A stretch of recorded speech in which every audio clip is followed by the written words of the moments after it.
All right, so I was just told to sit up straight, which is awesome.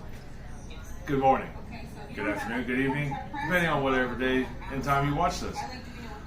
So today I'm going to rant about a few different social issue things, and we'll talk about what we're going to bake and cook this week. But I thought I'd take a second and show you the garden update, so that way you can see it first. And then if you don't want to hear me rant about social issues, comments, and other things I've heard throughout the week, you can move on about your day. But I hope so. And by the way, if you're new to our channel, welcome. I am so glad to have you. You're important. And I hope you get something out of this. Don't forget to hit the little subscribe button down there. And you can even hit the notification bell if that's what you so desire. Alright, so let's go outside real quick and we'll take a look and see what's going on out there. Alright, so we're out here. Hold on, Chris was talking to me. Okay. Alright, so, sorry, I feel like I'm yelling.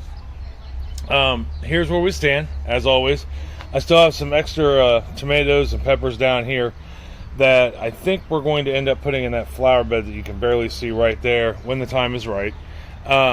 We still have this pot here. I don't remember if this was here the last time you guys saw this or not. That flew off.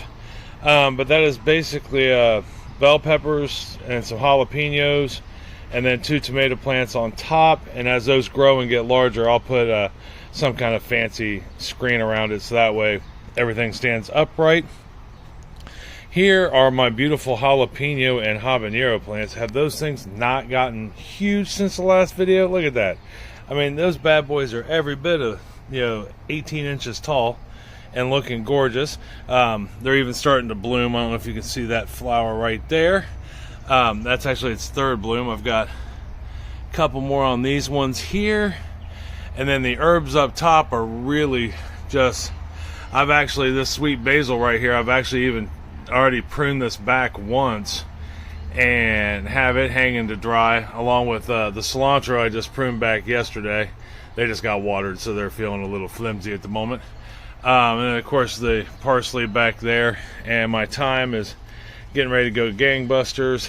It's doubled in size since I planted it, and we'll let it hang over the front. Thyme goes so well with chicken.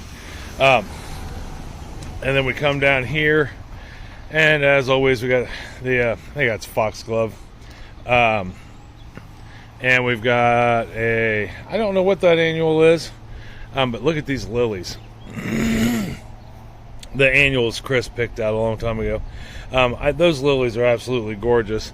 And then we've got our award-winning mums. Those things are about 2.5 foot tall. We actually have to bind those up come fall, or they fall over once they start to bloom. And then I've got another one down there, and I'm not sure what that flower is, but it Chris could tell you, but it lasts throughout the winter. It's got the prettiest purple color, and then during the summer it shoots up those stalks with some of the most gorgeous little yellow flowers on it. So we got that.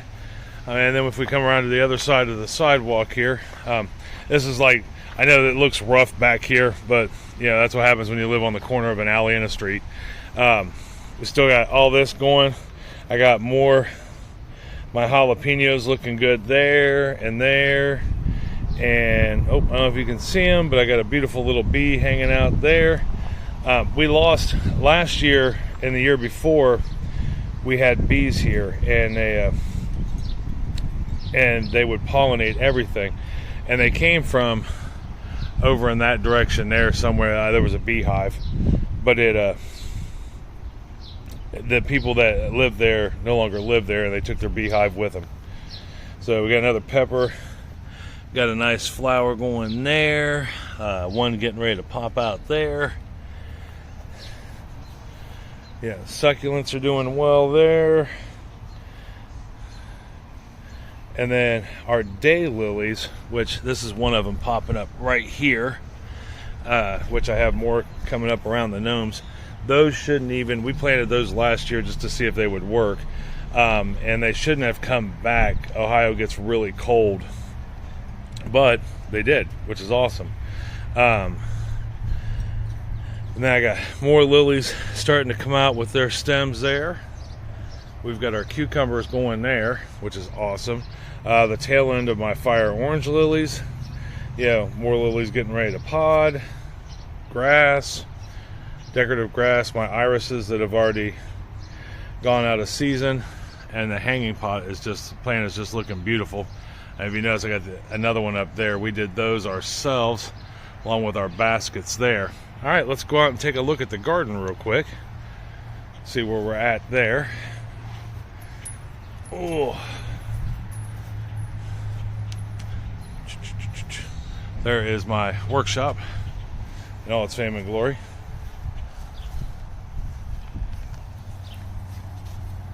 All right.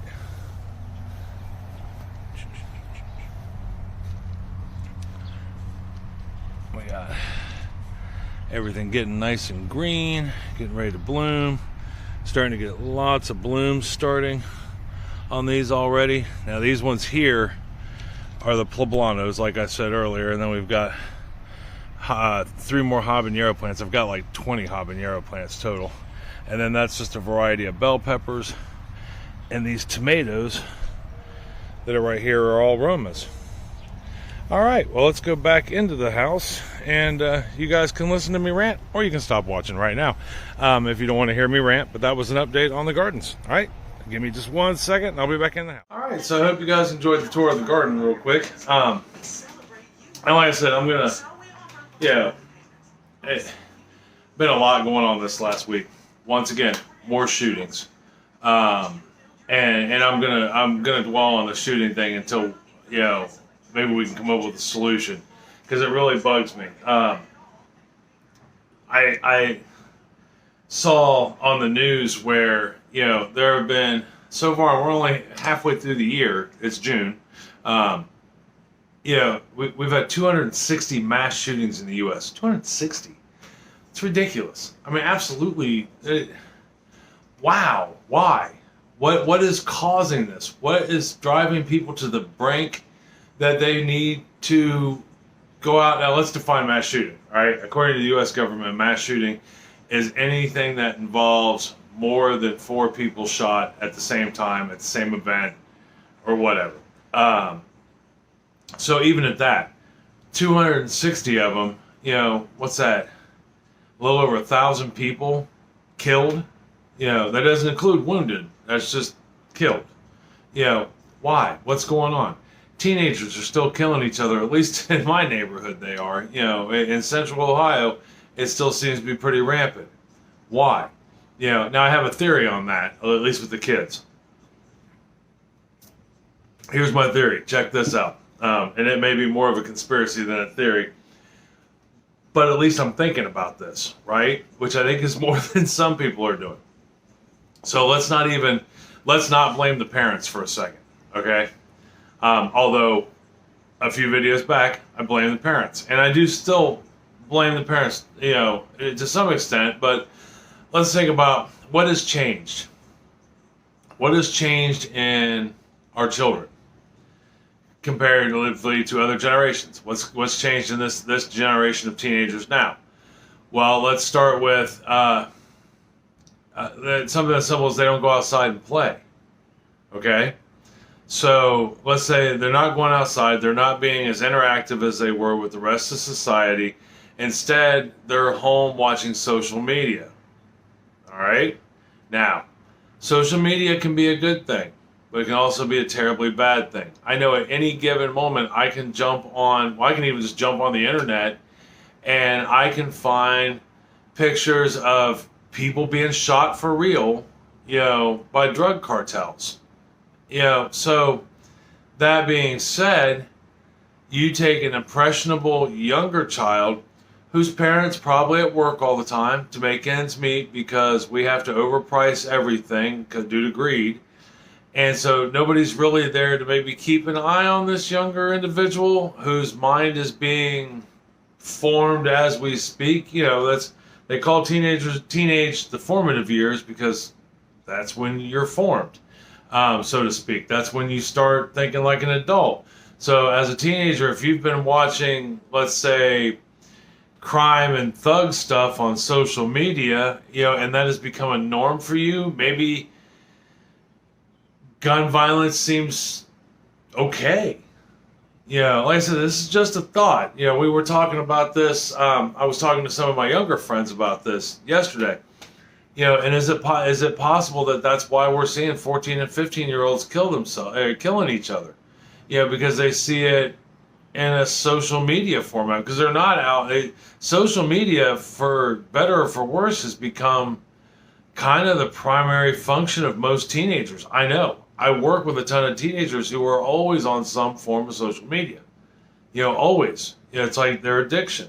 So if they don't have somebody around to tell them, no, that's maybe not a good idea when they're 10 or 11 years old, and all of a sudden that becomes a part of their norm, is watching a more violent social media format, maybe that's what's causing it. Maybe the thug life is more prominent, so to speak, because they can see it. They can see the guys getting away with it. When I was a kid, to live that kind of life was just tales, stories, so to speak. There was no visual cues. It was just something you heard about on occasion that happened in another town. So that's my thought on that. It's discerning. But the 260 mass shootings, what are we doing? And it's not even like, they're going to somebody's house and killing somebody for a drug deal gone wrong. They're standing out in front of nightclubs and shooting people as they walk out the door at closing time. Wow.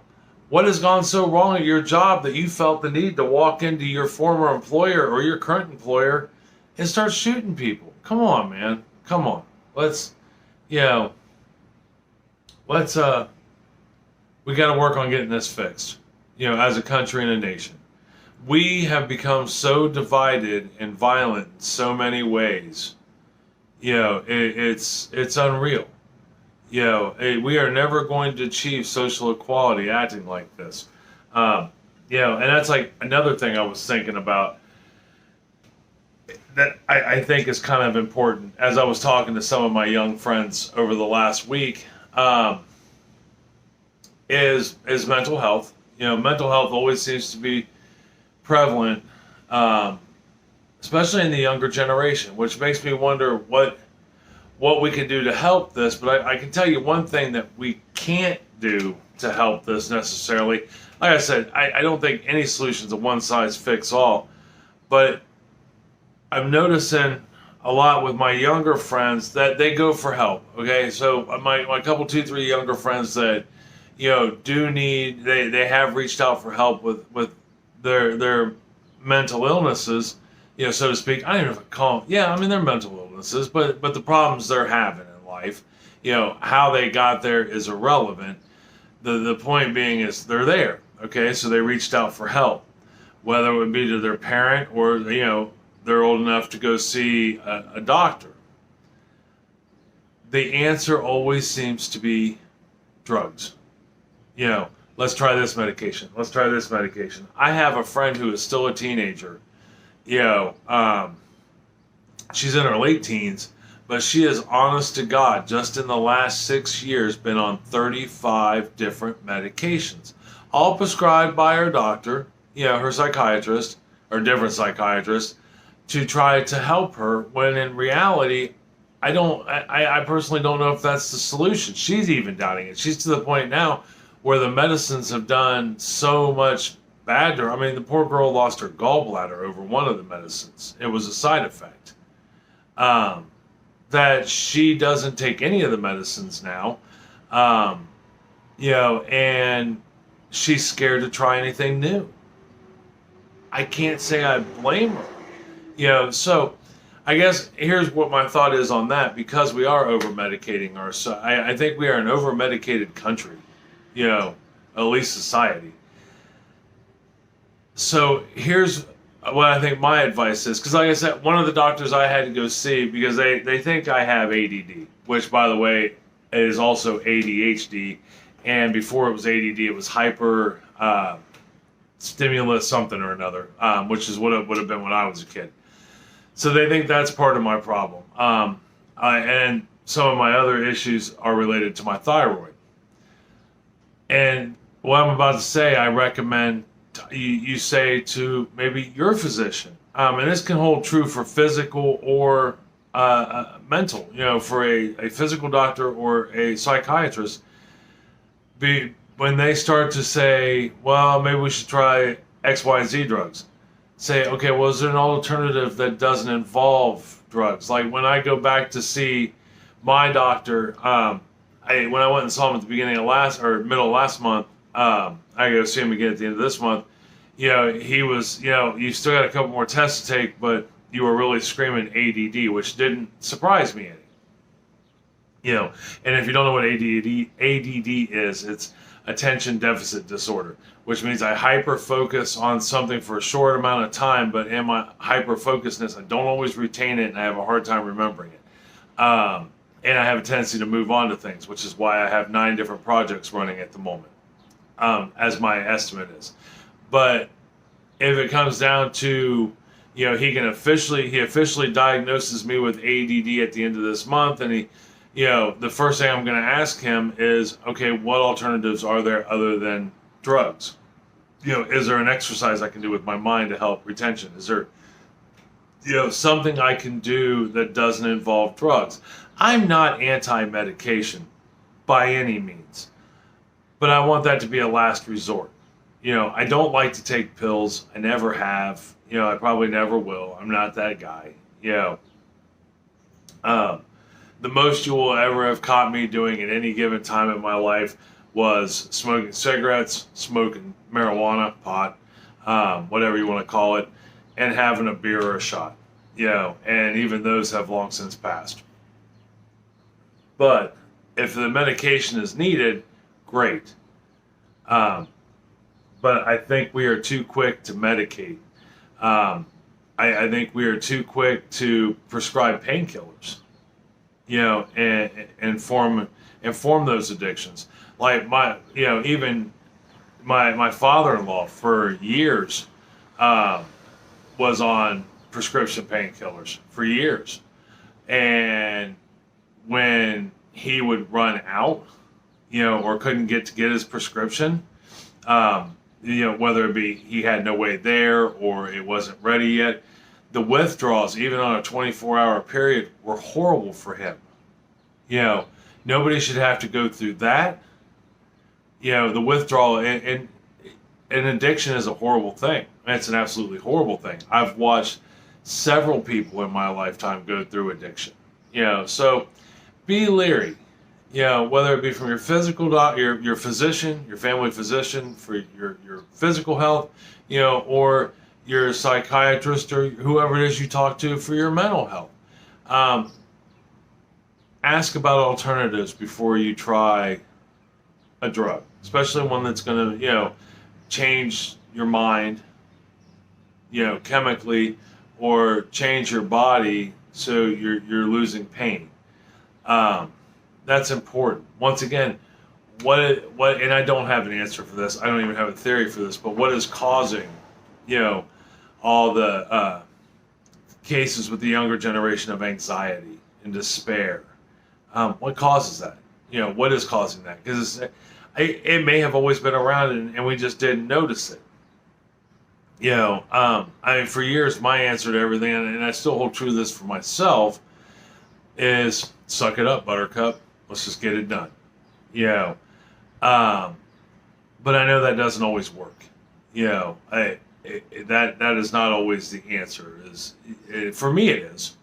It works very well for me, sometimes better than others, but I always manage through it. That's the way I train myself. Now, how other people do it is up to them, but there's got to be a better way, other than drugs. One other thing, last thing I want to touch on is, and this comes with a conversation I had with another friend of mine. She's at a stalemate in her life at the moment, so to speak. She's struggling a little with things not progressing quite like she wants them to, and it's throwing a little despair in her life. So, and it led me to think about, not so much just her particular situation, and I think I've talked about this before, but it comes down to instant gratification. You know, our society has gotten so used to needing change and needing it now, you know, that when things take time, I mean, and by time, I'm not even talking just like a couple of days. I'm talking like it may take a couple of years for something to change. We have a hard time comprehending that. I was the same way. So when I was younger, you know, if I wanted something, now it may not be that day, but if I wanted something, I could go see, you know, one of my family and say, hey, you know, I really need, like, if I wanted a new car, just on a whim, wanted a new car, I would go ask my aunt to co-sign a new one for me. You know, I had to have it right then and there. And 9 times out of 10, she would put the deposit, you know, put the down payment on it for me. Did that help me out?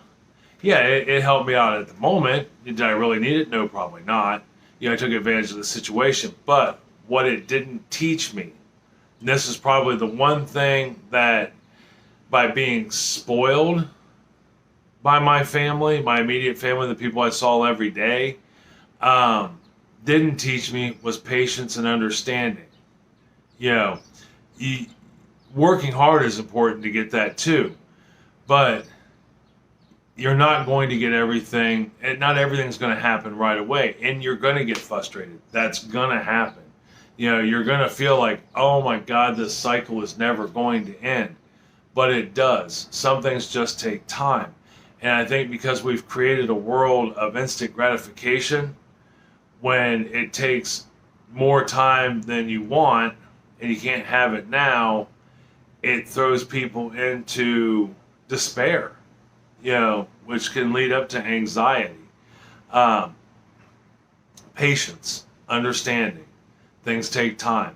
There was a time in life when if you ordered something by mail, you know, and I'm not talking online because there wasn't online, you made a phone call to an 800 number where you ordered something, it takes 6 to 8 weeks to get to your house. Now you can jump online, you can order it within 3 minutes, you know, and it's to your house in some cases that same day. We have, by making things more convenient, I think we have caused more issues than convenience. You know, our expectation level of instant gratification is through the roof. And I think because it's made things easy, we have lost the ability to learn patience and have long-term goals, you know, on a personal level. You know, I've not met anybody on a professional level that, you know, hasn't set long-term goals and are still striving for them with the understanding that it's going to take this. You think about this for a second, okay? When you set professional goals, when you start a business, you have a short-term plan. Well, your short-term plan can be 6 months, you know, maybe even a year. And then you have a long-term plan. Your long-term plan, you know, or goals can be anywhere from 5 to 10 years. You know, that doesn't mean you stop trying for them. You just have the realization that it's not going to happen in 3 days. It's not going to happen in 3 months. It may take a year or two. You know, don't regret you didn't think about it a year or two before. You know, but you have to stay focused on where you want to be now, you know, or where you want to be then. If you are an adult and you want to go back to school, you know, depending on how your life is, are you an adult with, I mean, when I went back to college, or when I went to college, I was 40 years old. I had 4 kids. You know, I had to make concessions. I had to, you know, figure out how I was going to pay bills and help raise a family and all that, along with going to school. It was not easy. It did not happen overnight. You know, and then it was a lot of work while it was happening. It was a lot of sacrifice. You know, I wasn't able to go out and play all the time, if ever. I was pretty much home doing schoolwork most of the time, or chasing kids. You know, so you have to put that on hold. You know, some things on hold in order to make it happen. I wasn't able to go out and have steak dinner, you know, once a month, not even once a month. You know, there was no going out to eat. I was in school. I had to make sure the electric stayed on and laundry was clean and, you know, rent got paid. So remember, I mean, you're going to make some sacrifices to do what you want to do. You know, you can't do it all, and nothing happens overnight. Nothing worthwhile happens overnight. And nothing worthwhile is easy to get done. That's the nature of things. The path less taken is always the hardest path, but the most rewarding. All right, so that's pretty much all I wanted to rant about today. But those were things I've been thinking about over the last week, and I will continue to bring up mass shootings and teenagers shooting themselves as long as I see it in the news, and I don't care. I hope I'm not talking about this for another 6 months. It sounds like some of the communities have good plans, but it's hard to say. I really struggle with the mental health issues that we're having, what's causing them. Like I said, I don't know, and I'm sure I know every situation is different, but I at least want you to think before they start trying to push medication down your throat and drugs. Ask for if there's an alternative.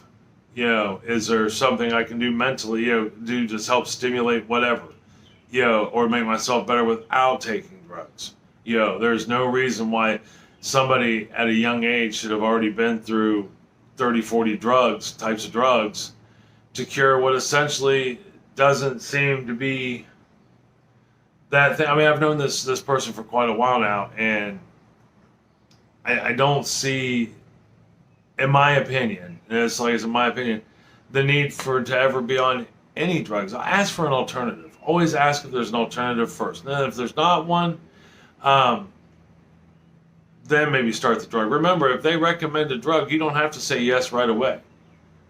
You can go home and research it yourself. In that aspect, Google and the internet is a beautiful thing. You don't have, it's a prescription. If they give you a prescription, they'll call it in, or, you don't have to go pick it up right away. You go home that night and you research, and then if that happens to be something you think you want to do, then you do it. Don't let anybody tell you different. Okay, remember, it's your body, it's your mind. Look at all the facts first. Okay, we are a society that's too quick to throw pills and things down your throat, and I think that's bad. And lastly, remember, things take time. Nothing happens overnight, and that's important. Some things happen quickly. When you bake a cake, it happens quickly, especially if you use a mix. If you're trying to change your life and better it, unfortunately doesn't, and it doesn't happen overnight. And sometimes some things may take a lifetime. But remember that patience is a virtue, and you're always greatly rewarded at the road less traveled at the end of it. All right. So this week, tomorrow, as a matter of fact, we're going to make a slow cooker Italian chicken. It's really easy. It has like 4 or 5 ingredients into it. Of course, it's, a base model recipe. It's good as a base model, and you can add things to it, take away from it, but we'll delve into that more tomorrow. And then Thursday, we're going to make some cookies. I haven't made cookies in a while, and I'm dying for some cookies. So we're going to make a cookie that combines 2 of my favorite things, peanut butter and chocolate chips. We're going to do a peanut butter chocolate chip cookie and see how that turns out. I guarantee it'll be fabulous. But we'll have lots to talk about on those 2 meals. We'll have things that we can do differently on the Italian crock-pot chicken. It is a slow cooker crock-pot chicken, which literally means it takes 10 minutes to put together. It takes 3 hours in the crock-pot, 3 to 4 hours, I think, in the crock-pot, which you can go on about your day, and the longer it cooks, the better it tastes. And then the cookies take like 25, 30 minutes to make, and they'll be wonderful. Who doesn't like cookies? For sure. All right. I love you guys. Tell somebody else you love them. It really will make their day a whole lot better. And I really do love you guys. Don't ever doubt that. And until we meet again, or tomorrow, I will talk to you later. All right? Have a great one. Be safe. Bye.